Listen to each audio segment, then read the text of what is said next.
En we beginnen met het bericht dat alle kandidaten door de screening zijn. Dat zei formateur Chester Peterson gisteren toen hij zijn werkzaamheden als formateur voor het kabinet PiSAS 3 heeft afgerond.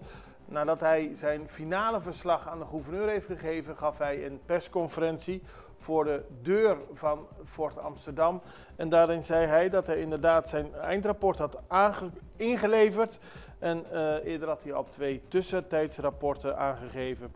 Maar volgens formateur Peterson zijn alle kandidaten die hij heeft voorgedragen met succes door de screening gekomen.